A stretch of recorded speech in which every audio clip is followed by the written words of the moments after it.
자, 오늘은 문희정의 국제뉴스 프레스입니다. 플렉스가 아니고 플렉스. 플렉스. 네, 플렉스한 사람이야, 오늘. 네, 근데, 오늘의 주제는 존 F 케네디로 급히 땡겨 잡았습니다. 존 F 케네디. 네. 근데 지난주에 이거를 결정할 때까지만 해도 바이든이 병원에 갈 줄은 몰랐습니다. 진짜? 병원 안 가고 한 큐에 갈 줄 알았어? 좀 다른 방법을 쓸 줄 알았지. 근데 아무튼 오늘 존 F 케네디에 관련된 여러분들의 그동안의 좀 환상, 이거를 이제 완전히 깨드려야겠다라는 생각에서. 근데 너무 우리가 미국 얘기만 하는 것 같아서 좀 미안하긴 해. 근데 케네디에 대해서 우리 시청자 정도면은 환상 안 가지고 있어 이미. 아닐걸. 네. 케네디에 대해서 그 실체를 모르는 분들이 많아요. 네. 가장 이제 그 케네디에 관련된 잘못된 정보는 케네디가 무슨 대단한 정치 가문, 대단한 명문가로 사람들한테 인식받고 있다는 거야. 그거 우리 언론이 그렇게 쓰잖아요. 맨날. 그러니까 정치 명문 가문. 근데 케네디 가문은요, 그 이민자 출신의 졸부예요, 졸부. 아일랜드 대기근을 피해가지고 미국으로 이민을 왔어요. 네. 근데 아버지가 사실 미국에서 대공황 때 대다수 사람들이 고통받을 때 그때 돈 번. 그러니까 사실 그럴 때 돈 번 사람들 좋은 사람은 없잖아. 그럼 국민들 어려울 때 돈 번 놈은 반드시 뒤가 구린 거거든. 맞아. 근데 얘가 졸부가 돼서 살아보니 정치가 최고구나라고 느낀 거고, 내가 돈이 이만큼 있는데, 난 장모가 50억이고 빌딩도 있고, 이런 장모? 아니지만 아무튼 돈이 좀 있는데, 아니 우리 집안에서도 대통령 하나 나와야 되지 않나? 라는 차원에서 말하자면 케네디의 형제들을 전부 다 정치인으로 만들려고 한 거고, 그 중에 셋이 비명에 간 거예요, 결과적으로는. 그러니까 케네디 가문에 대한 일단 환상을 깨고 시작해야 돼. 자, 케네디 아버지 때부터 한번 우리가 파고 들어가 봅시다. 케네디 아버지 때부터? 네. 자, 보스턴의 부유한 사업가인 조지프 패트릭 케네디. 이분 1888년에 출생해서 1969년 아들이 죽고 나서 이제 그 다음에 돌아가신 분이에요. 그래서 요때 이제 이분이 이제 구남매를 낳게 돼요. 그러니까 물론 뭐 부부 금실이 엄청 좋았나 봐. 아니요. 이거 얘 나쁜 놈이야. 그러니까 부부가 많았던 거지. 예? 그게 부인이 많았던 거지. 모르는 거야 진짜. 그러니까 금술이 이제 뛰어날 수밖에 없는 건데, 아무튼 중요한 거는 이제 그중에 둘째 아들로 케네디가 있었다는 건데. 그렇죠. 둘째고 원래는 사실 이 아버지가 정말 이렇게 본인이 일단은 약간 대통령의 꿈을 꿨던 사람이야. 예. 근데 이 사람 돈 번 거부터 얘기해야 돼. 왜냐면 돈 벌어서 대통령 하려고 한 거니까. 그럼요. 예. 그럼 이 사람이 뭘로 돈을 벌었냐? 이게 중요해요. 1919년, 우리한테 너무 익숙한 날이죠? 3.1 혁명이 일어난 해죠. 네. 1919년. 네. 이 1919년에 미국 헌법 역사상 가장 비난을 많이 받는 새로운 법이 하나 만들어집니다. 금주법? 금주법. 네.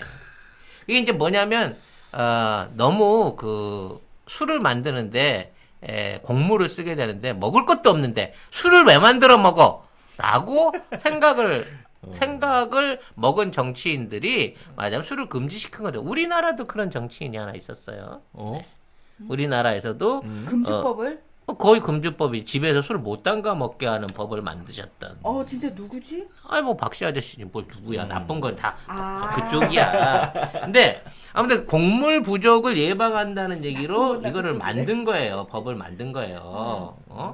그래서 이제 이거를 만드는 과정 중에 일단 곡물을 아낀다는 것도 있었지만, 당시에 개신교들이 하도 주변에 있는 애들이 술 처먹고 그러니까 사고를 많이 치니까 자기들은 종교적인 입장에서 술도 안 먹고 이러고 하는데, 그리고 이제 도시적인 천주교도들이 있는데 애들이 하도 술을 먹고 사고를 치니까 교화가 안 되는 거야. 상또라이가 돼갖고. 그래서 이 술이 미국 사회를 타락시키고 있다. 뭐 이런 걸로 해갖고 말하자면 술을 금기시해야 된다는 여론이 있었고. 근데 되게 웃긴다. 신부님들 술 되게 잘 많이 드시잖아요. 네, 많이 드시죠. 가톨릭이 오히려 술을 많이 먹고 그분들은 이제 과음을 안 하시는데 개신교가 오히려 술을 안 과음을 먹잖아요. 안 하는 건 이제 응. 성당에서 안 하시는 거고 밖에서는, 아니야? 네. 밖에서는 꽤 드시는 거야? 제가 본 분만 해도 뭐 많습니다. 예. 거기에 이제 또 하나로 끼어들었던 사람들이 이제 독일 이민자들이죠. 독일계 유태인 이민자들이 그 당시 돈을 벌던 사업 수단이 맥주였단 말이에요. 맥주. 그러니까 얘네들이 부자 되는 꼴이 배기 싫으니까 술을 만들지 마라고 하는 말도 안 되는 법을 만들었다는 거죠. 근데 웃기는 건 술을 먹지 마라고 하면 먹는 걸 금지시켜야 되는데 판매 유통만 금지시키고 처먹는 놈은 처벌을 안 하는 법인 거야, 이게. 그게 되게 말이 안 되는 거잖아. 만들지 말라 그래놓고 집에서 먹는 건 괜찮잖아 라고 하게 되니까 외부에서 살 수는 없지만 집에 있는 거를 먹는 건 아무 문제가 안 되는 거예요. 이렇게 되다 보니까 술에 대한 수요가 더더욱 늘어나고 은밀해지고 비싸지는 거야. 그렇죠. 은밀해지면서 이제 뒷구멍으로 술을 구하게 되니까 위험해지기도 하고 비싸지기도 하고 품질이 담보가 안 되기도 하고. 그리고 이러한 불법 유통을 하기 위해서는 뭐가 있어야 되겠어요? 유통 조직을 책임질 수 있는 건달들이 필요했던 거야. 조폭, 일명 조폭. 그리고 이 조직. 조폭들이 안정적으로 술을 배달하기 위해서 누구랑 친해야 돼? 경찰이랑 친해야 되는 거지. 조직적 범죄가 일어나는 그렇지. 거죠. 조직적 범죄가 일어나면서 폭력배들이 밀주 사업을 본격화하죠. 그렇죠. 이때 이제 알카포네라든지 뭐 대부 이런 사람들 마피아들이 들고 일어나서 이러한 유통들을 장악을 했고 이렇게 이제 얘네들이 유통을 담당하게 되다 보니까 거기에서 이제 술을 만들어주는 밀주를 만들어주는 전문 밀주업자들이 또 생겨나게 된 건데 케네디 아버지가 대표적인 밀주업자였다는 거야. 그래서 그 동네에서 술을 어마어마하게 만들어 팔아가지고 팔아서 부자가 되다 보니까 그렇지. 마피아도 친해. 경찰도 친해. 그렇죠. 요게 이제 나중에 존 F 케네디의 아들이 정치인으로 성장하는 데까지 이어지게 되는 거죠. 아버지의 요 인맥이. 그러니까 본질적으로 금주법이 만들어지게 되면서 그냥 평범하게 아일랜드에서 그 배워 갖고 왔던 감자나 뭐 이런 주전 갖고 술 뽑는 재주가 좀 있었던 케네디 아버지가 떼돈을 벌 수 있는 계기를 만든 거고 그 와중에 마피아와 정치 관계인들하고 엮어지면서 본인 스스로가 정치인이 될 수 있는 스스로 나중에 이제 정치인이 됐어요. 그렇죠. 네. 아버지가 2차 세계대전 당시 주영 미국 대사가 되죠. 그러니까 대단한 정치인으로 성공한 거잖아. 이 사람이 마피아랑 동업을 굉장히 많이 했던 거야. 근본적으로 이 밀주도 했지만 주식 해갖고 떼돈 벌었고요. 그렇죠. 주식. 월스트리트에서 이분 또 유명한 분이셨어요. 영화를 만들었어. 영화. 그래서 헐리우드 여배우들하고 겁나 놀았어. 그리고 기업 M&A도 그렇게 잘했대. 그러니까 회사를 뺏는 거지. 나쁜 놈인 거지. 그러니까 마피아를 동원하니까 이 사업이 전부 다 마피아랑 연관된 사업인 거예요. 그렇죠. 그렇죠. 네, 그렇게 되다 보니까 얼마나 헌금을 잘했겠어 정치인들한테. 하다 못해서 영국 주재 대사까지 올라갈 정도로 돈을 벌어버린 거야. 그 이제 딴 생각이 나는 거지. 이 정도면 내가 미국 대통령도 가능할 것 같은데? 라는 생각을 이제 하게 된 거죠. 그래서 본인이 이제 그걸 하려고 했는데 일단 자기는 출신이 비천해. 걸리는 게 있어. 학력이 딸려 학력이. 학력이 딸려요? 아니 배운 게 없겠지 당연히 이민자 가정으로서 밀주업자가 무슨 대단한 학력이 있겠어. 근데 자식은 9이나 낳았잖아. 그러니까 자식 9들 중에 내가 한 놈은 대통령을 만들 수 있겠지 하는 차원에서 애들을 모조리 정치 공부를 시키게 엘리트 교육 막 과외를 막 독선생 붙여가지고 빵빵하게 때려갖고 과외를 하는 거야. 그러니까 어릴 때부터 그리고 그 돈을 쳐들여가지고 계속 사립학교만 보내는 거죠. 사립학교 보내고 대학도 원래 존 F 케네디가 하버드 아니거든요. 원래 아닌데. 아니야? 왜 왜 우리는 하버드로 알고 있었지? 원래 입학은 하버드가 아닌데 하버드에서 졸업을 했죠. 아, 희한하네. 또 하버드에 단지 깔아줬네? 근데 미국은 그게 합법이니까 기부금 내고 대학 들어가니까 합법이니까. 자, 지금 그 댓글창에서 우리 가톨릭 신부님들 술 좋아하시는 분들 많다라는 증언이 나오면서 신부님들께 술깨물 선물하자는. 그거 좋네. 신부님들께 술깨물 선물하자는 아주 훌륭한 아이디어를 내주셨어요. 네, 예. 스님과 목사님한테도 다 드리세요. 왜 네. 종교를 여러분들이 차별하고 그러십니까? 네. 그렇습니다. 그렇습니다. 그래서 애들이 쉽게 말하면 어릴 때부터 완전 오렌지로 크는 거예요. 오렌지가 뭐야? 그래서 보스턴의 최고 오렌지족이었던 거야, 케네디 자녀들은. 네. 이게 얘가 내 어린 시절이랑 비슷해. 내가 충장도 딱 뜨면 전부 다 외상술을 먹었거든. 그런 것처럼 케네디 애들이 보스턴에 딱 뜨잖아. 백화점이고 뭐 어디 호텔이고 아무 데나 들어가서 그냥 돈 없이 먹고 돈 없이 자고 돈 없이 사고 가는 거야. 그럼 비서가 와가지고 다 계산을 해줄 정도로. 그러니까 그쪽 지역에서 가난한 학생들 공부하고 막 이러는 데서 얼마나 티가 났겠니? 그리고 아버지가 영화 사업 하잖아. 그러면 촬영장 놀러 가고 말이야. 우리 아빠가 제작자야. 우리 아빠가 영화사 사장이야. 그래갖고 데이트도 하고 말이지. 네, 아무튼 알조지 뭐 애들이. 네. 네, 그렇게. 예. 송 작가님 아버님께서 영화 제작을 안 하셨나 봐요? 아버지가 알았으면 난 죽었지. 네. 아버지는 전혀 모르고 계시다가 나중에 경찰서에서 이게 경찰서에서 연락이 왔어. 간첩인 줄 알고 신원 조회하다가 그때 들켜갖고 한번 뒤지게 혼났지 내가. 빨리 들켰어야 되는데 아깝네요.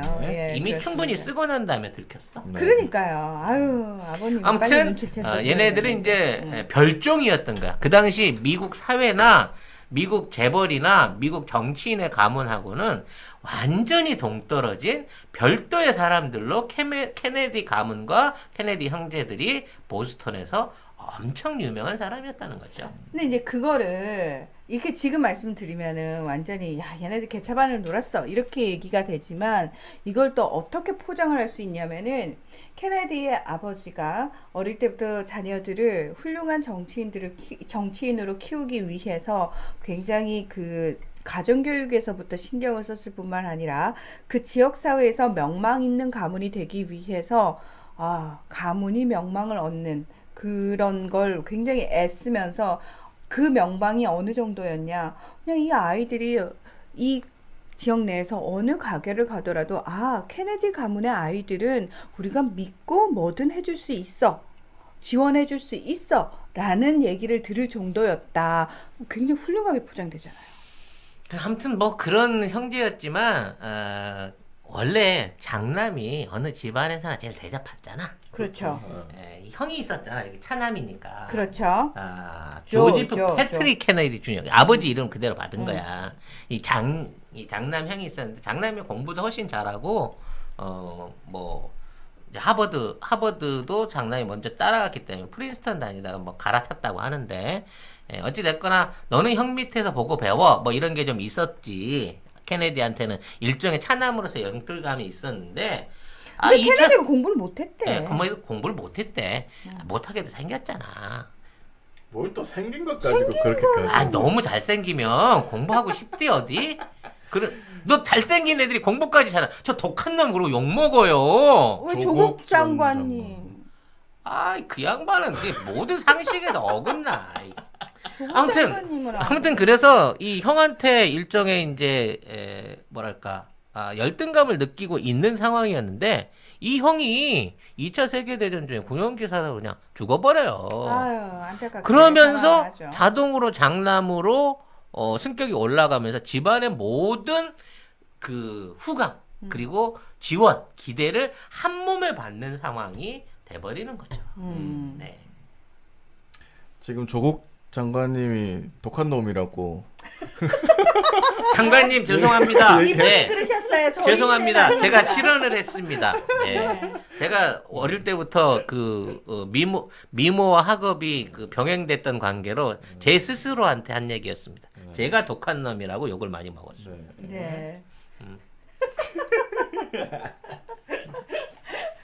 아무튼 그래서 이제 대학을 형 따라서 우리 대통령도 잘생겼다고 강현무님께서 맞아요. 이니 대통령도 사실 되게 잘생긴 얼굴이에요. 갑자기 이거 왁구론으로 얘기가 가요. 네. 그래 잘생겼는데 스마트한 남자. 그래 나. 섹시하지. 자, 이니 빨리 넘어가시죠. 대통령하고 조국 나 누구랑 장관님하고. 얘기하니? 빨리 아무튼 넘어가시죠. 네. 아무튼 그래서 이제 정치학을 가게 되는 거고요. 그 정치 공부를 하게 되면서 그 일종의 베스트셀러를 하나 출간을 해요. 베스트셀러. 네. 영국은 왜 잠자고 있었나? 1940년에 요걸 출간을 합니다. 자, 케네디가 1917년생이에요. 1917년생인데 그러면 1940년에 책이 나왔다라는 건 이 사람이 몇 살 때? 27? 23. 23? 네, 23 나이 세. 23세 공부도 잘 못하던 전학생이 하버드 전학생이 갑자기 이 유럽 외교에 대한 영국은 왜 잠자고 있었나라고 하는 유럽 외교에 대한 책을 씁니다. 근데 이게 굉장히 베스트셀러가 됐대요. 뭐 책이야 많이 사주면 베스트셀러니까. 아하. 근데 문제는 뭐냐면 아버지가 아까 얘기했잖아 영국 대사라 그랬잖아. 네. 아버지가 영국 대사할 때 트럼프하고 잘 지내야 된다 그러고 유화 정책을 적극적으로 지지하던 사람이었대. 트럼프가 아니고 히틀러요. 아, 틀러. 죄송합니다. 네, 방송 너무 오래 했나 봐. 네.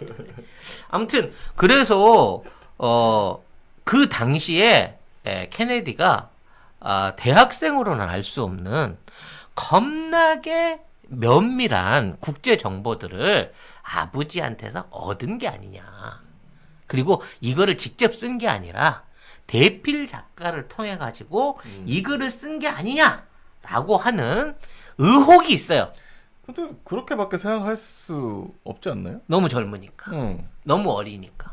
그리고 일상적으로 대학교에서 대학생이 무슨 실질적인 유럽의 어떤 히틀러의 내면이라든지 영국과 미국의 그 면밀한 이런 내용들을 잘 알 수가 없잖아. 그렇죠. 근데 이런 내용들이 전부 다 들어있는 베스트셀러를 써내게 되다 보니까 주목은 받을 수 있었지만 당연하게 대필 의혹이 나올 수밖에 없다는 거지. 네. 아무튼 그렇게 해갖고 이름을 또 얻었어요. 그래서 해군에 복무를 하게 됩니다. 네, 해군의 네. 2차 세계대전 중에 해군에 복무를 하면서 대위로 전역을 하게 되는데 사실 이 복무 과정에서 이제 지휘관이었는데 사실 뭐 그렇게 썩 훌륭한 지휘관은 아니었어요. 그리고 원래 좀 몸이 안 좋았대요. 그러니까 그 에디슨병이라고 그 부신피질 호르몬 분비 이상 병이 있어가지고 말하자면 등이나 어떤 이런 그 뼈에 굉장히 통증을 많이 느끼는 신경성 질환이 있었나 봐요. 그리고 학창 시절 미식축구하다가 척추를 다쳤대요. 그래서 이제 이런 에디슨병도 있었고 요건 진짜인데 좀 쪽팔린 얘기가 성병이 그렇게 심했었다네. 네, 성병이 있었대요. 네. 그래갖고 사실은 이게 이 군대를 못 가는 거야. 이게 이 병역 요건이 그렇죠. 있으면. 그렇죠. 근데 이제 아버지가 억지로 보낸 거지. 왜냐하면 정치해야 되니까. 정치해야 되니까. 그래서 군대 학벌이 필요했기 때문에 말하자면 이것도 병역 비리야. 이게 입영이 안 돼야 될 놈을 보내갖고 그러네. 허리도 아픈데 억지로 대위까지 시킨 거예요. 하하. 참. 하여튼 뭐 이렇게 해가지고 이제 군복무를 하고 난 다음에 이걸로 갖고 나중에 내가 이렇게 아픈데도 불구하고 군복무도 했네, 뭐 전선에 미국은, 나가서 했네, 뭐 이런 걸로 해갖고 참전 용사를 해갖고 이게 이제 참전 용사. 왜냐하면 미국은 사실 군인에 대해서 존경심이 굉장히 큰 사회잖아요. 그래서 왜 작년에 사망한 존 맥케인 상원 의원도 참전 용사 출신이었기 때문에 프리미엄이 엄청났거든요. 그래서 케네디 역시 내가 이래봬도 참전용사 출신이야. 이렇게 되는 거죠. 하여튼 그 해군 대위로 있으면서 이 사람이 이제 했던 그 최고의 실책이 뭐냐면 어뢰정이라 그래갖고 이 조그마한 소형 보트에서 이제 부하들을 몰고 부하들하고 같이 이 그 해양 근무를 쓰고 있었는데 작전 중에 이제 왜? 다 퍼질러 잔 거야. 잤다고? 그 아무 2차 대전 중인데 작전 중에 경계를 안 하고 이 진짜 사례에 나와서 하는 얘기야. 퍼질러 잔 거야 불을 끄고. 그러다가 일본 구축함 큰 야마길이라고 하는 구축함에 들이받은 거야. 그래서 전투도 못 해보고 침몰을 당한 거지. 헐. 심지어 그 구축함은 쟤네한테 미사일 쏠 필요도 없어. 그거 아까 그냥 가서 봉 박으면은 쟨 침몰. 근데 사실은 구축함이 박은 게 아니에요. 구축함 크고 얘는 작잖아 어뢰정은. 어뢰정이 박아. 어뢰정이 갖다 받은 거야 구축함을. 그래갖고 말하자면 이제 표류가 돼갖고 무인도에 그 흘러 들어가요. 네. 그래가지고 거기에서 이제 한 일주일 정도 버티고 있다 구출이 됩니다.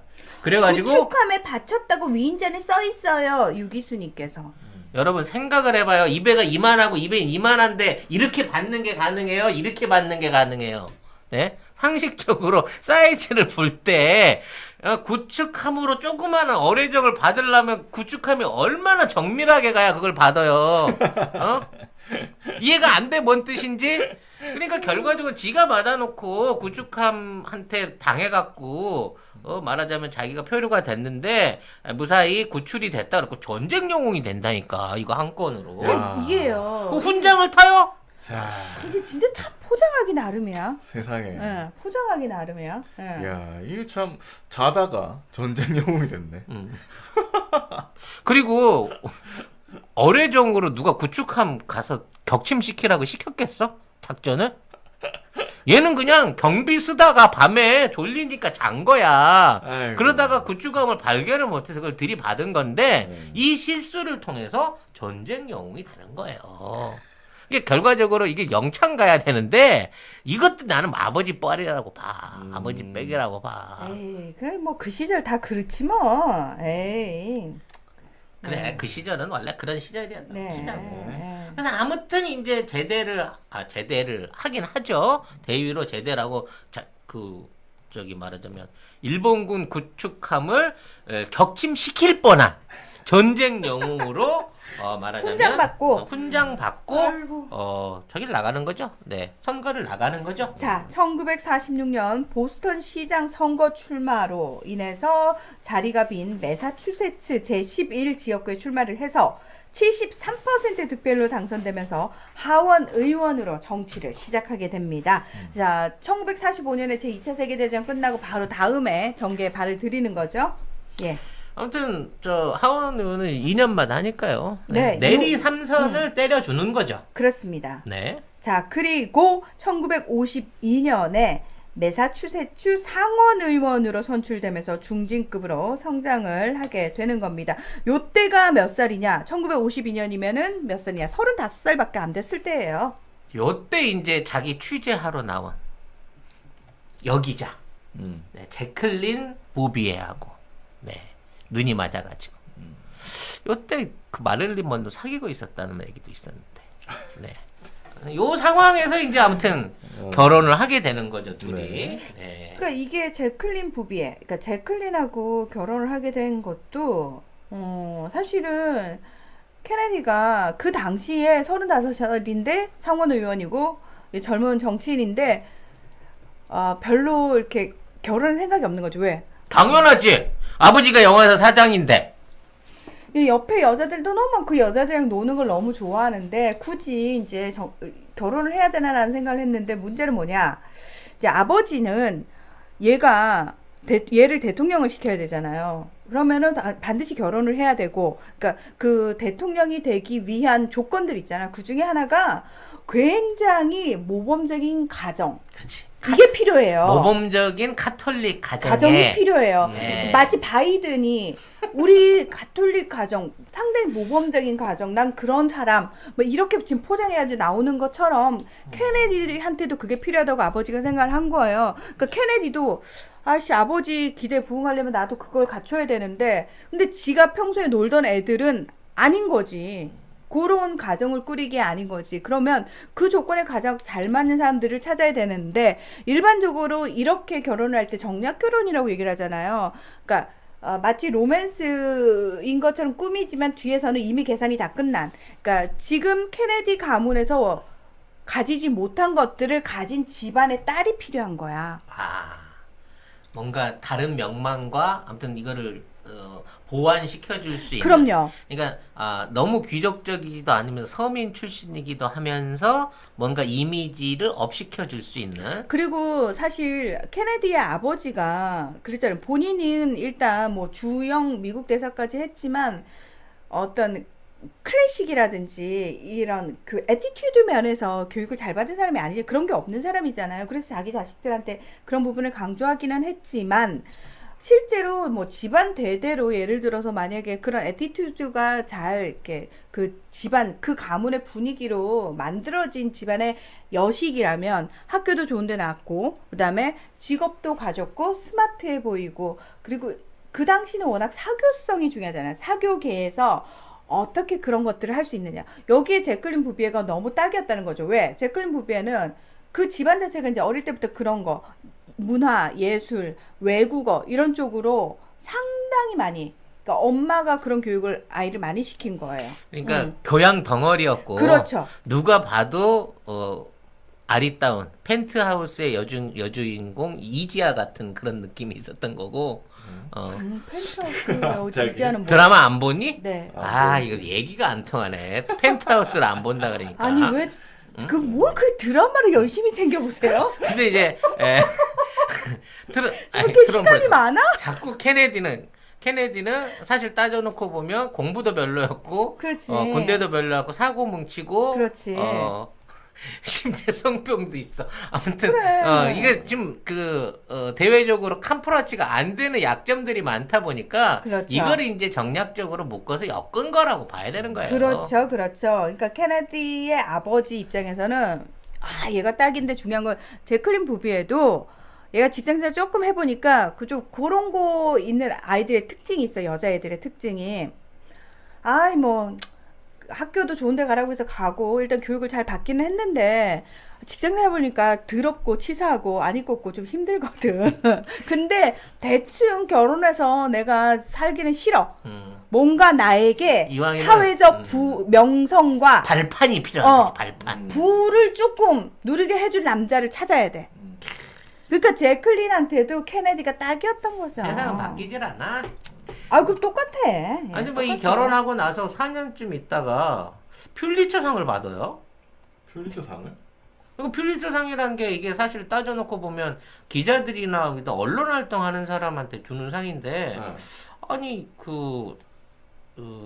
이게 이제 왜 케네디가 이걸 받았는지 모르겠는데 용기 있는 사람들이라고 하는 뭐 그런 글을 써가지고 지난번 대필이랑 비슷하게 난 생각이 돼요. 한번 써보면 계속 쓰게 되니까.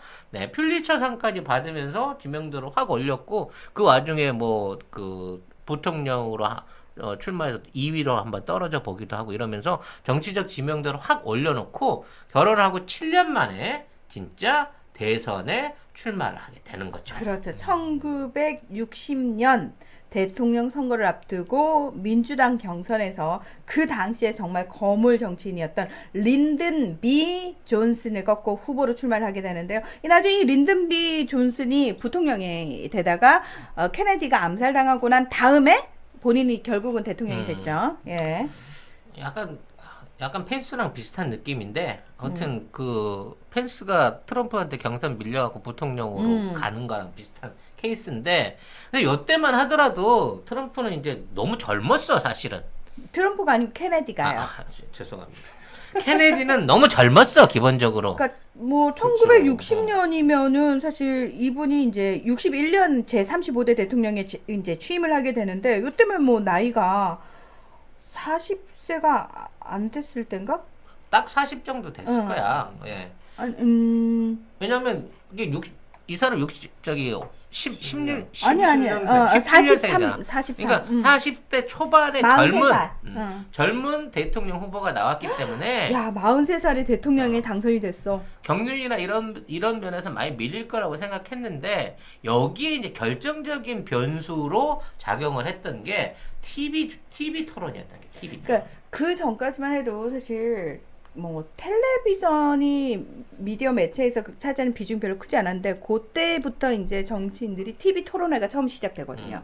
근데 이 닉슨하고 둘이 TV에 딱 나왔는데 이거 뭐 정책은 뭐가 중요해? 씨.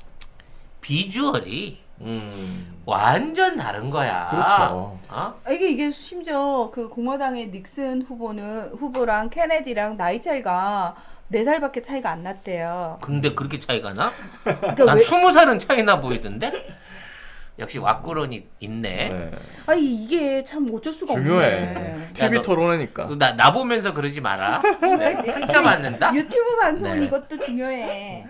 제 첫국 송작가 TV가 나온 최고의 히트 상품. 그리고 히트다 히트. 네, 예. 가장 오래된 우리 그 방송의 스폰서이시죠. 네. 올 가을에는 선물 세트로 선물할 수 있다. 오. 같은 가격인데 포장 세트로 별도로 판매를 하고 계시답니다. 네. 고향의 맛을 선물하는데 깨끗하고 청결한 섬진강. 섬진강에서 나온 음. 화개장터 제첩국 네. 많은 주문 있으시길 바라겠습니다. 제첩 알맹이가요 보리쌀보다 크면 이거 국산일 가능성이 거의 없습니다. 우리나라는 원래 작아요. 원래 네. 작아요. 치킨 소울 푸드님께서 작지만 맛있는 게 국산의 특징이라고. 맞습니다. 정리를 너무 잘해주시네요. 그러니까요. 예. 한 봉지가 2인분인데 요게 500g이에요. 요게 5,000원이에요. 10개를 한꺼번에 주문하시면 5만 원. 배송비 무료입니다. 네. 화계 장터에서 식당을 실제로 운영을 하고 계시니까 혹시 그 근처에 갈 일 있으시면 꼭 거기 들리셔가지고 송작가 TV에서 봤다고 예 아는 척 꼭 하시고요. 뭐 하나라도 많이 얻어 드시기 바랍니다. 제첩전 달라 그랬어요. 겁나 죄송하지만 제첩 좀 주세요. 근데 이게 이제 라디오 중계도 하고 TV 중계도 한 거야. 그렇죠. 라디오 할 때는 우열의 차이가 별로 없었대요. 근데 TV만 하고 나면 케네디 쪽으로 표가 쭉쭉쭉 올라가는 거야. 아니 약간 무조건 외국 이름은 트럼프라고. 미안해요. 직업병인 것 같아요. 나 무조건 트럼프밖에 트럼프네. 기억이 안 나. 히틀러도 트럼프라고 그러고 뭐 다 트럼프래요. 대박. 아무튼 그래서 결과적으로 질 거라는 그 예상을 뒤엎고 여유 있게 이깁니다. 진짜 여유 있게. 예, 왜냐하면 전체적인 투표수 안에서는 한 40만 표 이겼다고 하는데 선거인단으로 303명 대 219명으로 압승을 거둬버리는 거예요. 압승. 네. 우리나라는 그래요. 대통령 얼굴을 안 보는 것 같아요. 우리 겁나 얼굴 따지지 않니? 아니 안 보니까 이명박도 되고 박근혜도 되고 그런 애들이 그때는 되지. 정말 암울했던 시대였고. 네. 근데 사실 오세훈 시장 당선될 때는 그런 얘기 있었다고 하더라고요. 얼굴? 네, 그 시장에 가면 아이고 잘생겼네 이렇게 표로 이어졌다는 얘기가 있었습니다. 그 당시. 네. 아무튼 이제 이런 상황이 생겼던 뭐 여러 가지 분석들이 있어요. 일단 기본적으로 이제 닉슨이 훨씬 정치적으로 유명하기도 했지만 이 전략의 차이가 약간 트럼프랑 비슷한 부분이 있어. 이게 뭐냐면 이건 진짜 트럼프 맞아요? 이건 진짜 트럼프 맞아. 트럼프가 힐러리를 이긴 게 그거야. 이길 수 있는 주에 가서 확실하게 이기는 거. 그렇지. 근데 닉슨은 50개 주를 다 도는 거야. 그 미국 대륙 넓은 데를 왜 다 돌아 바보같이. 네. 예. 그렇게 하다 보니까 말하자면 선택과 집중이 잘 안 될 거고 케네디는 어차피 내가 불리하니까 내가 이길 수 있을 만한 주에서 승부를 보자 그래갖고 포인트를 찍어가지고 이걸 해서 역전을 시켜낸 거지. 지금 이제 또 다시 얼굴 가지고 댓글창에서 난리가 났는데. 아 여러분 본문을 집중하시라니까. 아니 진풍 현무님께서 아줌마들이 김영삼, 김대중 붙었을 때 김영삼 찍은 원리라고 하셨는데 김대중 대통령이 더 잘생기지 않았어요? 내 취향이 이상한 건가? 내 눈에는 김대중 대통령이 훨씬 나는 김영삼이 잘생겼다는 생각 솔직히 이상하게 생겼다는 생각했거든. 김대중 대통령 솔직히 되게 잘생겼는데? 응. 네. 아니 그 얼굴만 보면 당연히 김대중 대통령 찍어야 되는 거 아닌가? 네, 빨리 넘어가시죠. 네. 아, 애써님께서 나도 서민처럼 생겼다면 조국 엄청 깠을 것 같아. 여러분 왜 그러시는 거죠? 그렇게까지. 그 정도는 네. 그쵸? 역시 우리 시청자들 나랑 생각이 비슷해. 김대중 대통령이 훨씬 잘생겼어. 진중권의 질투는 왁구에서 온 거였구나. 야 나는 정말 생각도 못 해본 거네. 근데 나 인간적으로 그 척척석사 그렇게 울분을 토할 만한 얼굴이라고 생각해. 본인이 그렇게 생겼으면 짜증 나지. 아씨 이상하게 설득이 된다. 짜증 나실 것 같아요. 전 척척석사님 마음 이해해요. 그래요. 그 얼굴이 그렇게 생겼으면 짜증 나실 거예요. 많이 나셨을 거예요. 이해해드려야 돼 그 부분은. 네, 아무튼 네. 중요한 건 대통령이 됐습니다. 네. 네. 그럼 이제 케네디가. 케네디가 정치인으로서는 훌륭한 대통령이었을까요? 라는 부분에 대한 평가가 필요합니다, 여러분. 네. 네. 자, 허국국님 왁구론을 얘기할 때 송 작가님을 바라보는 문 아나운서님. 아니 이제 저도 자꾸 여기 이렇게 돌아가네. 예. 아니 왜냐면 저도 어릴 때 친구들한테서 그런 따돌림이나 질투를 굉장히 많이 받았기 때문에. 왜요? 네, 빨리 넘어가시죠. 네. 네. 확실히 네. 저건 내 부하가 아니고. 네, 빨리 아무튼 빨리 합시다. 네. 아무튼 근데 케네디가 크게 실책은 없다라는 평은 많이 들었지만 아니 뭐 실책할 건덕지 자체가 아니 그 기간 자체가 기간이 네. 워낙 짧아서 그런 짧아서. 것도 있지만 케네디가 들어가서 이제 그 가장 황당한 짓거리를 한 거는 네 어떤 이른바 부분 이제 얘기해요? 쿠바 침공을 승인한 부분. 피그만 침공 공격을 하죠. 네. 근데 그거와 관련해 가지고 사실 자, 이 피그만 침공 작전에 대해서는 한 번쯤은 다 들어보셨을 텐데요. 자, 이게 이제 취임 석 달간에 CIA 말만 믿고 피그만 침공 작전을 실행을 했다라고 얘기가 나오면서 사실은 케네디가 이제 CIA와 군부를 불신하게 된 결정적인 어떤 계기가 되는 사건이거든요. 아니, CIA가 그거를 조작을 해가지고 베네수엘라나 뭐 이런 데서 용병들 사다가 쿠바를 쓸어버릴 수 있게끔 일종의 이제 반란군을 보낸다라고 그랬었잖아. 그게 베네수엘라 이런 데서 산 게 아니고요. 자 보세요. 1959년에 피델 카스트로하고 체게바라가 쿠바 혁명을 성공을 시킵니다. 그러면서 처음에 카스트로가 그 이전에 친미 자본가들 있잖아요. 기득권 세력들한테 기회 한번 줘요. 니들이 그렇게 이 혁명이 못마땅하다면 좋다. 기회를 줄 테니까 니들 나가라. 해가지고 수십만 명이 어디로 건너가냐면은 그 쿠바 바로 위쪽이 플로리다주. 그 트럼프 대통령 리조트가 있는 마라라고 리조트가 있는 그 플로리다주예요.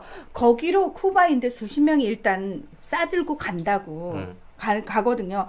그러면 거기로 옮겨간 사람들은 쿠바를 지금 잡고 있는 카스트로 정권에 대한 감정이 어떻겠냐고. 굉장히 불만이 많겠지. 불만이 예. 엄청 많잖아요. 그래서 마치 이제 탈북자들이 김씨 부자에 대해서 굉장히 불만이 많고. 설득력 있어, 설득력 있어.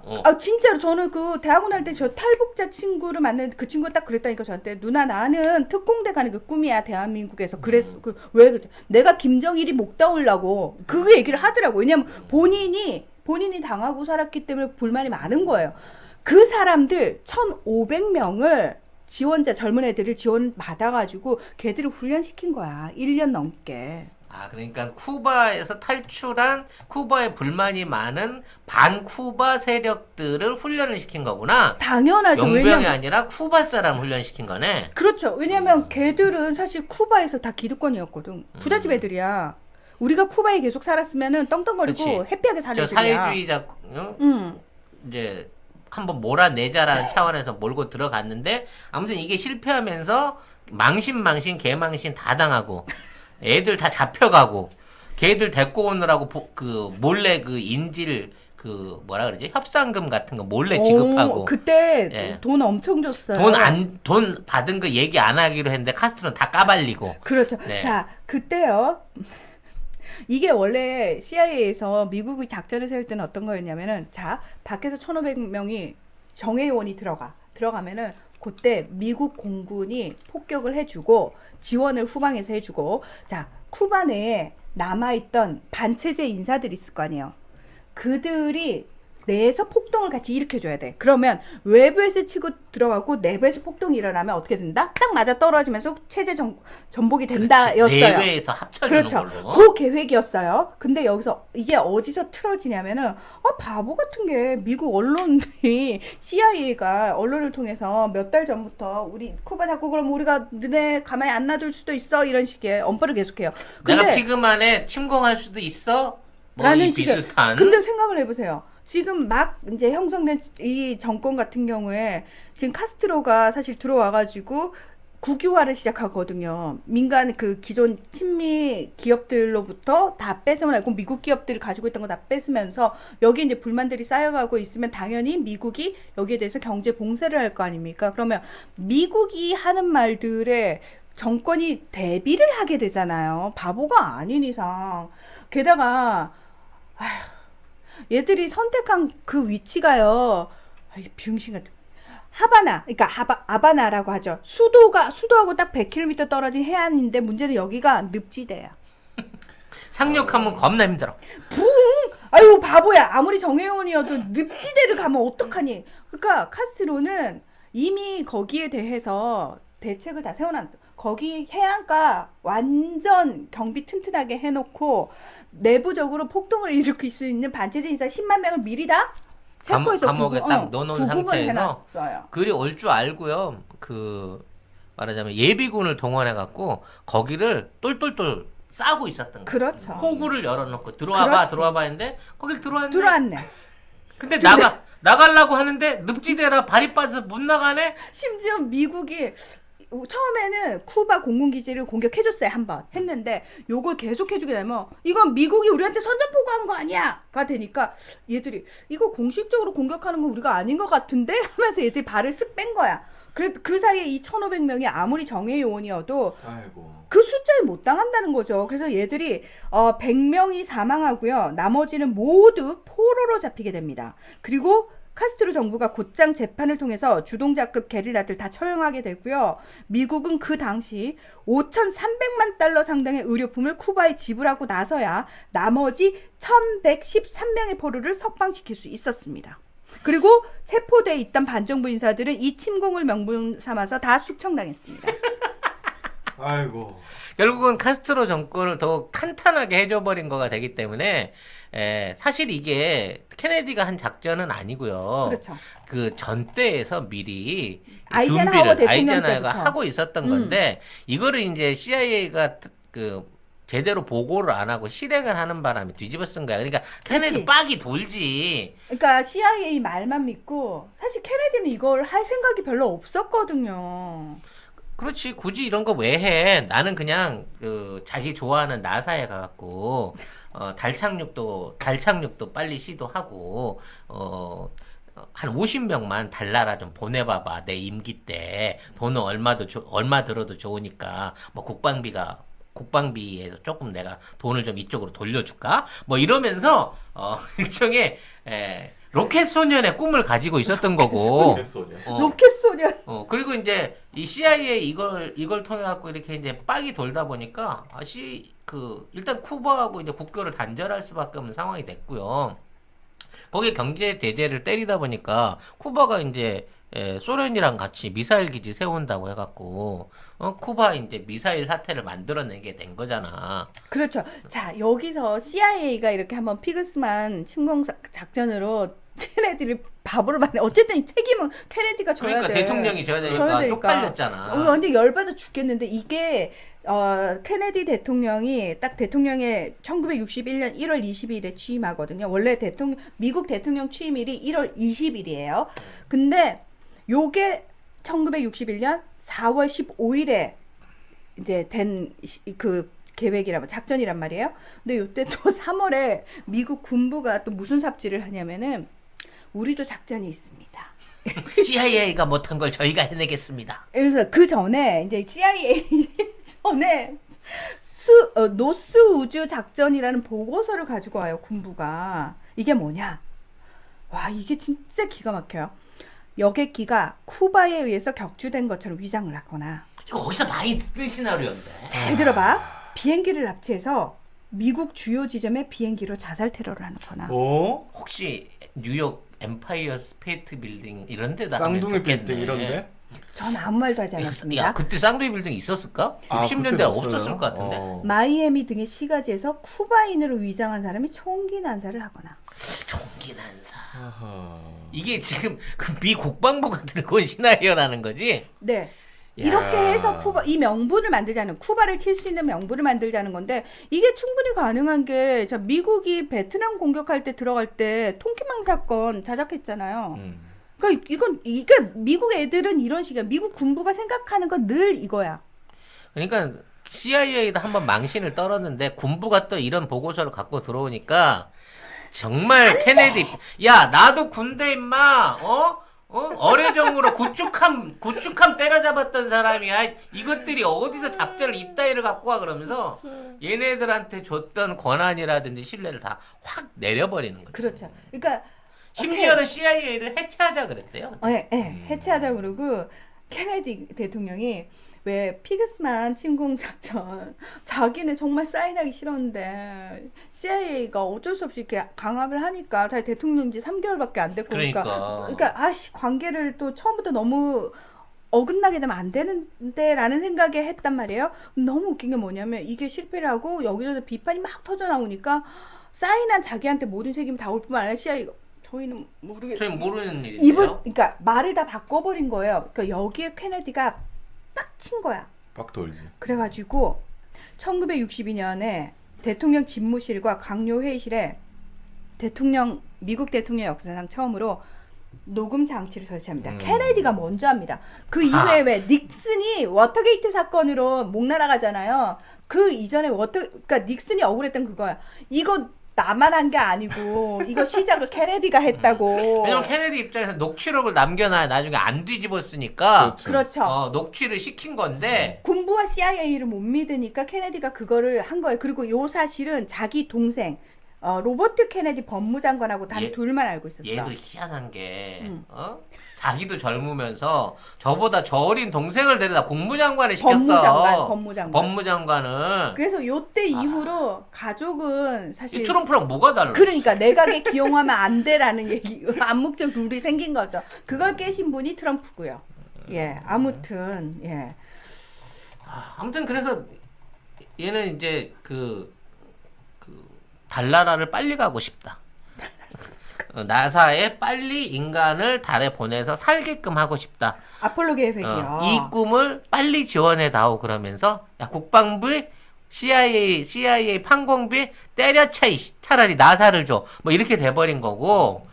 뭐 이렇게 하면서 사실상 미국의 가장 큰 권력기관 둘하고 척을 졌기 때문에 그렇죠. 케네디가 암살당했다라는 말이 있어요. 그러니까 왜 그 미국 군부 같은 경우에는 이제 사실 왜 이렇게 누가 봐도 이건 너무 무리한 작전인데 이걸 왜 가져왔냐면은 그 전 대통령이 아이젠하워 대통령이었잖아요. 근데 이게요, 아이젠하워가 미국 역사상 얼마 안 되는 국가 원수급, 우리가 이제 알고 있는 메가더보다 그러니까 조금 더 별 5개. 5성급 장군인데 사실 국가 원수급이 미국에 몇 명이 안 돼요. 한 3명밖에 안 되는데 그 중에 첫 번째가 아이젠하워예요.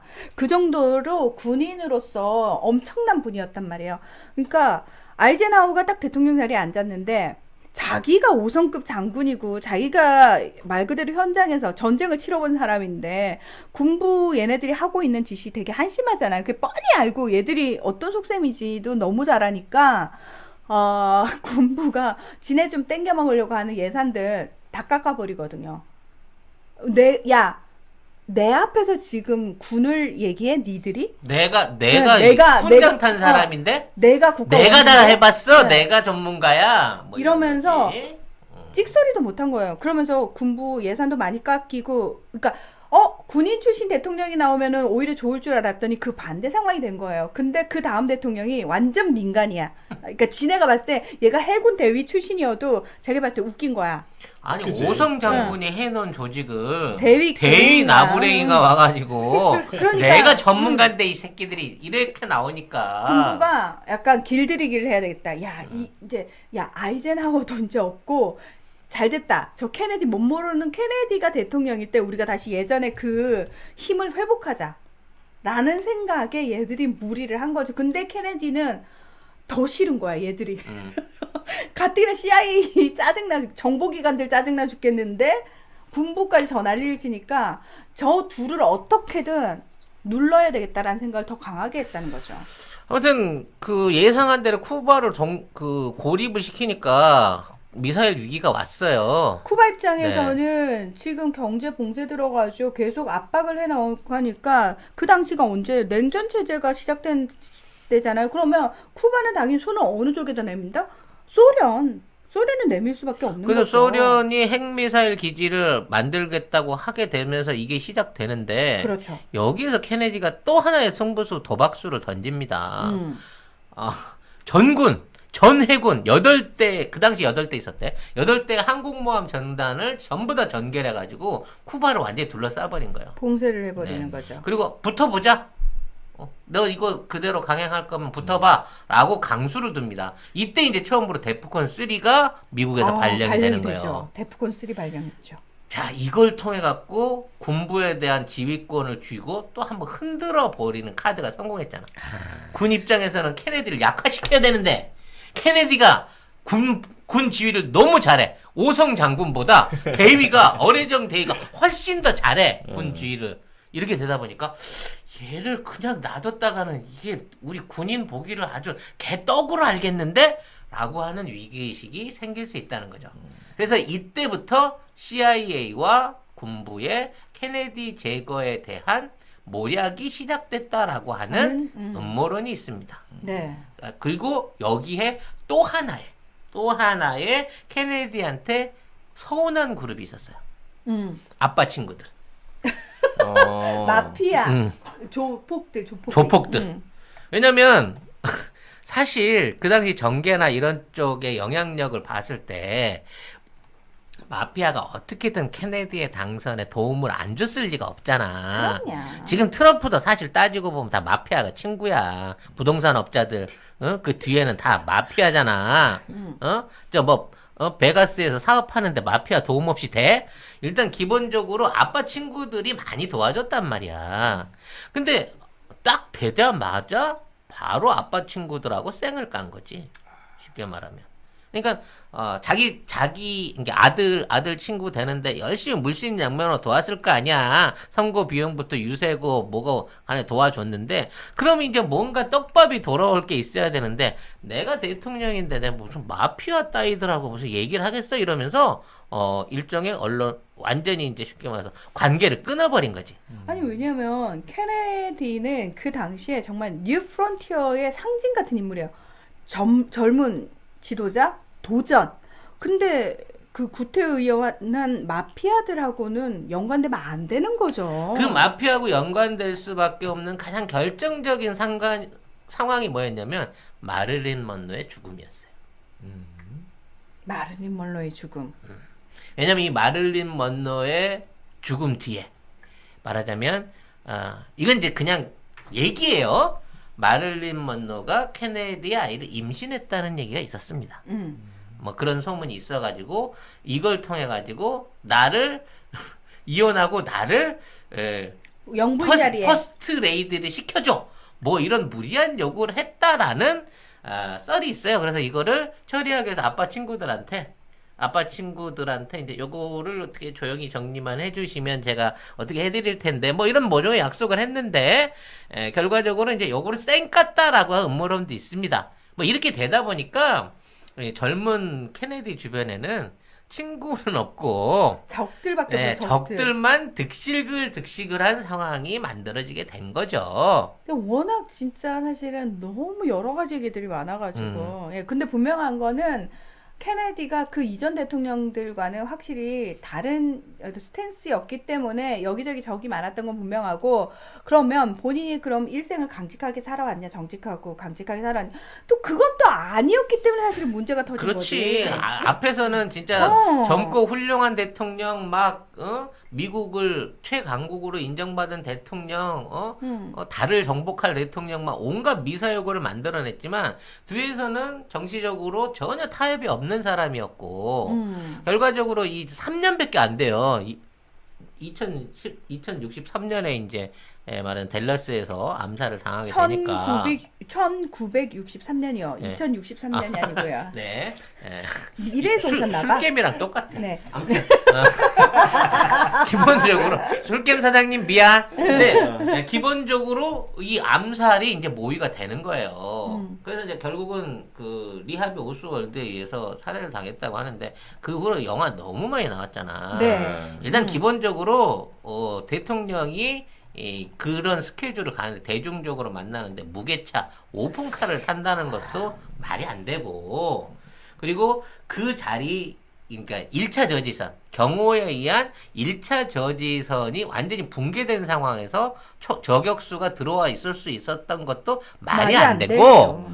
총탄의 방향을 봤을 때 이 총탄이 완전히 UFO야. 총알이 날라 들어와서 앞좌석으로 와서 뒷좌석에 있는 사람을 쏘고 다시 앞좌석으로 날아가면서 다리 하나 팔 두 개 머리까지 막 이렇게 전방위로 해갖고 유도탄처럼 총알이 돌아다니는 탄적에 대한 얘기가 또 그 영화에서도 나와요. 그러니까 너무 미스테리한 상황에서 죽음이 만들어졌는데 이거는 사실상 내부 조직에 의한 방조 내지는 내부 조직이 직접 저지른 거다. 그렇죠. 멀리서 쏜 게 아니라 뒤따라가고 있던 경호원에 의해서 쏜 거다라는 의심들이 쭉 있었지만 여기에 대해서는 아직도 문서 공개도 충분히 될 법한데. 아니 근데 그냥 중요한 미스터리에, 건 있는 2017년 거죠. 10월 26일에 존 F 케네디 대통령 암살 기록 수집법에서 규정한 공개 시한이 만료가 됐어요. 그래서 도널드 트럼프 미국 대통령의 지시로 2,891건의 기밀 문서가 공개가 됐어요. 근데 이 공개 내용이 그냥 뭐냐면 그냥 CIA나 FBI 쪽의 일방적인 주장이 담긴 내용들밖에 없어요. 그럴만도 한 게 음. 처음에 누가 쐈는지도 몰랐는데 2시간쯤 있다가 찾아냈어. 찾아냈어요. 극장에 있던 해병대 출신의 리하비 오스월드를 체포를 합니다. 그러면서 본인은 내가 안 죽였어요 라고 얘기를 하는데 갑자기 감옥으로 압송 대전 중에 잭 루비라고 하는 나이트클럽 경영자한테 총을 맞고 죽어요. 근데 이 죽는 장면이 또 TV에 중계가 다 될 정도로 맞아, 생중계. 너무 공개적인 상황에서 죽음을 합니다. 근데 또 이 잭 루비가 또 죽어요. 근데 이 잭 루비가 이제 마피아인 거고요. 이 해병대 출신의 리 오스월드는 사실상 아무 연관이 없는 사람인 거고요. 잭 루비는 감옥에 수감됐는데 2년 만에 암이 도져서 그냥 죽습니다. 2개월. 2개월 만에. 뭔 암이 2개월 만에 갑자기 도지는지 모르겠는데 네. 죽어요, 이상. 근데 중요한 건 이 잭 루비의 이웃 사람들과 이 사람이 경영하던 나이트클럽의 종업원과 그의 남자친구와 그 주변인들 13명이 쫙 죽어요. 그러니까 이 사람은 병사했는데 응. 괜히 이 사람의 이웃 친척들이 다 죽어요. 다 죽어버리는. 다 죽어요. 어찌 이런 일이? 이상해. 마치 그거 같아. 왜 태국의 레드불 공동창업주의 손자 그 목격자들이 얼마 전에 죽었잖아요. 갑자기 교통사고로. 아무튼 예. 그 늘 희한해 미국은. 네. 미국들이 안 하고 늘 이렇게 뭔가 이상한 일들이 일어나면 꼭 그 주변에서 목격자나 이웃들이 죽더라고요. 예. 그래서 결과적으로 이제 그 영화 같은 경우에도 음모론을 정합해가지고 미군하고 CIA하고 마피아하고 서로 손잡고 해갖고 대통령 하나를 그냥 보냈다라고 하는 썰들이 있는 거죠. 기본적으로 영원히 이게 그 밝혀지지 수가 없어요. 없는 거예요. 미스테리한 이거는 겁니다. 문서가 공개돼도 사실 밝혀질 수가 없어요. 왜냐하면 CIA나 FBI나 이런 애들이 자기끼리 썼을 리는 없거든. 그러니까 아무튼 그 당시에 이제 케네디를 평하자면 뭐 대단한 일을 한 것 같지만 대통령 3년밖에 안 했고요. 그 3년 안에서 아까 말씀드렸다시피 초창기는 CIA 미국 때문에 완전히 한 1년은 다 뒤집어 쓴 거고요. 2년 차에 들어서 쿠바 사태 생기면서 갑자기 데프콘 발생시키고 이러면서 인기가 천정부지로 올라간 거고요. 또 그런 와중에 배우 마릴린 먼로 관련 스캔들이 생기면서 또 원한을 더 싼 거고요. 그래서 그 다음 해에 이렇게 사망돼서 그냥 미국 역사상 가장 비극적인 죽음을 맞이하는 대통령이 이게 끝나는 겁니다. 근데 얘기는 이제 여기서 끝내야 되는데 여기에서 제가 여러분들한테 이제 새로운 점을 좀 지적을 해드리고 싶은 거예요. 네. 네. 이게 뭐냐면 재임 중에 살해당한 4명의 대통령들이 있습니다. 가장 먼저는 이제 그 아브라함 링컨이죠. 링컨. 네. 그 다음이 이 제임스 가필드라고 하는 사람이 제임스 가필드 대통령이 암살을 당해요. 네. 그리고 월리엄 맥켄리가 또 암살을 당합니다. 그리고 존 F 케네디가 암살을 당하죠. 가장 최근에 암살당한. 네. 그러니까 이 네 사람이 이제 말하자면 암살을 당하게 되는데 미국에는 20년 징크스라고 하는 게 있습니다. 이게 뭐냐면은 20년 징크스가 뭐냐면 뒤에 영자로 끝나는 해에 대통령 선거에서 당선된 대통령이 암살을 당한다는. 또는 제명에 못 산다고 하는 내용이 있는 거예요. 이게 언제 시작됐냐면 1840년이에요. 1840년에 당선된 윌리엄 해리슨이라는 사람인데 이 사람이 인디안을 엄청나게 많이 죽인 사람이야. 그래가지고 인디안족 추장이 저주를 했대요. 앞으로 미국에서는 20년마다 뽑히는 대통령들이 죽게 될 거다 라고 하는 저주를 했다는데 이 사람이 1840년이에요. 1840년에 취임한 지 한 달 만에 폐렴으로 죽습니다. 그럼 1840년에서 20년 지나면 언제죠? 1860년이죠. 60년. 그때 당선자가 누구죠? 링컨. 에이브리엄 링컨이거든요. 헐. 그 다음에 1880년도 당선자가 아까 말씀드린 제임스 가필드입니다. 다시 1900년도에 당선자가 윌리엄 맥켄리인데 이 사람도 암살을 당하죠. 1820년대 워렌 하딩이라고 그 대통령인데 이 사람 식중독으로 죽어요. 1920년. 네, 1920년. 1940년에 루즈벨트 대통령이 중풍으로 사망을 합니다. 40년도 당선자인데 아무튼 취임하고 나서 중풍으로 사망을 하고요. 다시 1960년대 존 F 케네디가 다시 암살을 당하죠. 그리고 1980년 당선자가 로널드 레이건입니다. 레이건은 총격을 죽지는 받았네. 않았지만 총은 맞았죠. 응. 그리고 2000년도 2000년. 당선자가 조지 부시인 거예요. 근데 조지 부시는 멀쩡했어. 그러게요. 근데 그 당시 조지 부시는 당선되고 나서 뭐가 있었죠? 엘고어하고 네. 말하자면 다툼이 있었죠. 맞아요. 네. 네. 그래서 그때도 많이 늦어졌었죠. 네. 당선 확정이. 네. 아무튼 그런 분란이 있었는데 그 후로 20년이 지나서 2020년 2020년도에 트럼프 대통령과 네. 바이든의 대통령 선거가 올해 있는 겁니다, 여러분. 네. 이거를 동양에서는 경신년 징크스라고 해요. 경신년마다 60년마다 대통령이 죽는다는 거야. 암살을 당해서 당선자가 1840년 인디언의 저주를 받아 죽은 윌리엄 해리슨이 딱 경신년에 당선된 대통령입니다.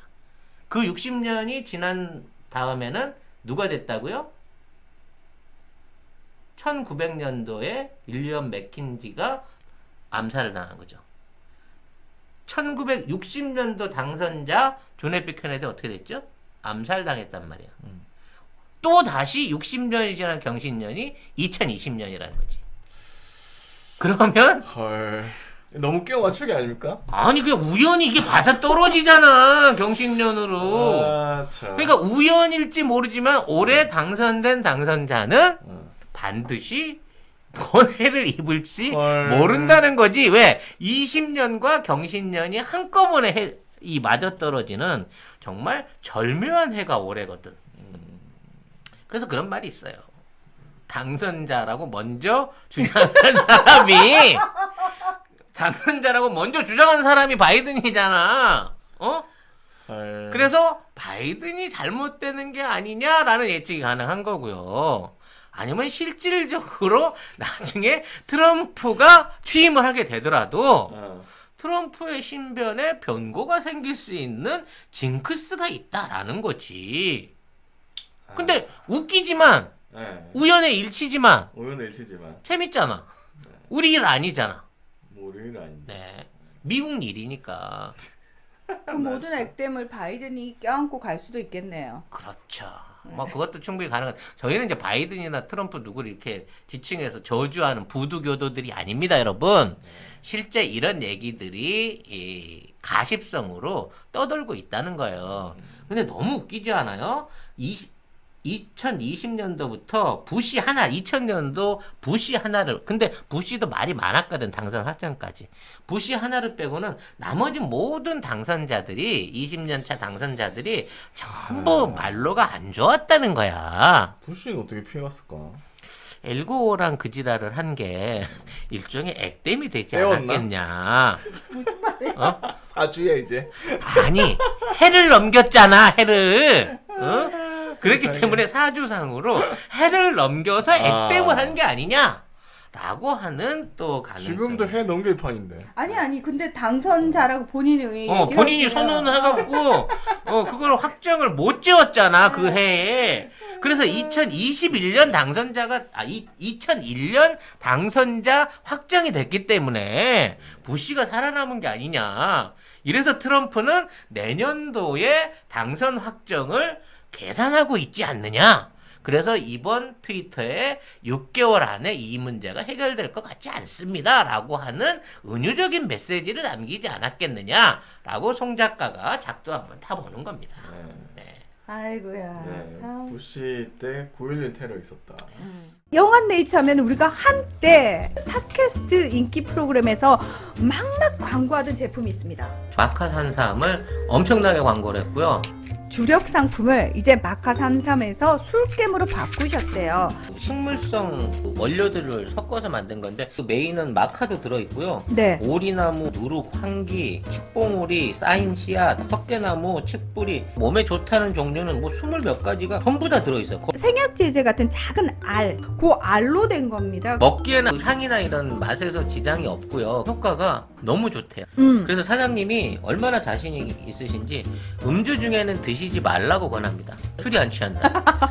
다음이나 네이버에서 영한 네이처를 치시면 바로 홈페이지랑 연결되고요. 한 박스 5개 들어있는 게 16,500원입니다. 두 박스가 33,000원. 네. 그리고 세 박스가 49,500원. 요때부터는 무료 배송입니다. 견디셔, 야망 808 요런 것들은 가격 세요. 어쩔 수 없이 몇 개를 사와요. 편의점에 가서. 그 경험들 다 있으실 겁니다.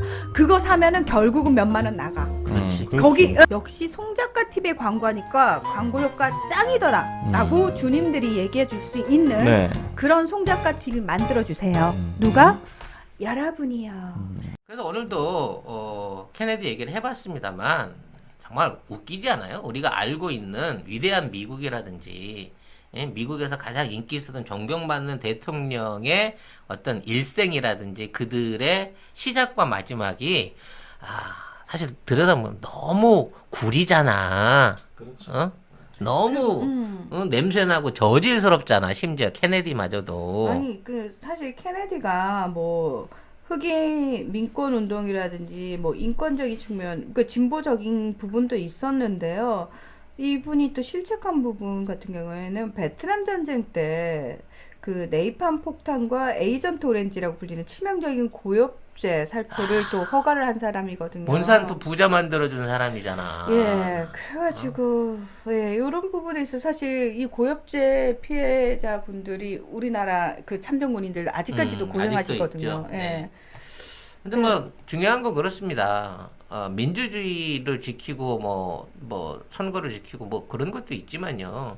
일단은 지도자의 자질을 얼마나 국민들이 잘 알고 그렇지. 판단하고 그에 대해서 지원해 주는가가 중요한 거란 말입니다. 늘 얘기하지만 전 세계 나라가 뭐 170개가 넘고 200개가 넘는다고 하지만 진짜 똑바로 박힌 제대로 된 대통령, 제대로 된 정치를 하고 있는 국가가 이 지구촌에 현재 대한민국밖에 없다는 점을 여러분은 다행으로도 생각하셔야 되고 행운으로도 생각하신다고 그래요. 나는 케네디, 트럼프를 세트로 갖춰줘도 난 우리 문재인 정부하고 안 바꾼다는 겁니다. 저기요. 예? 어디다 대고 이니 대통령한테 그런 급도 안 되는 세트를 갖다 드립니까?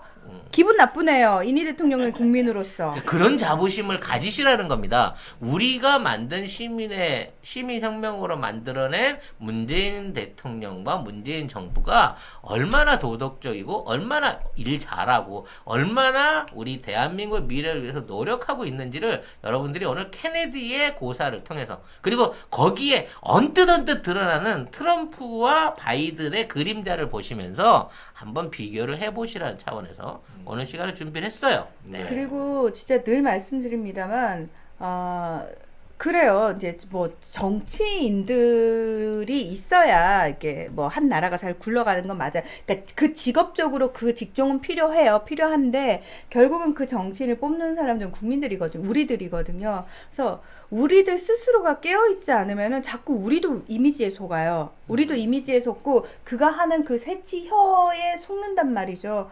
그리고 그 사람이 어느 순간까지는 이미지 메이킹도 하고 이렇게 우리를 속일 수 있겠지만 분명히 어느 시점이 되면은 누구라도 그래요. 저는 시간이 오래 지나다 보면 그 사람이 실제로 어떤 사람인지는 반드시 드러날 수밖에 없는 상황이 저는 온다라고 생각해요.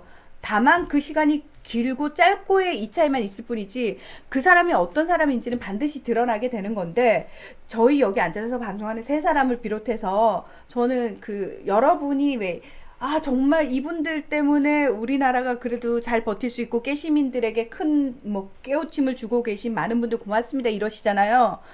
여러분 그런 분들은 무턱대고 믿으시면 안 돼요.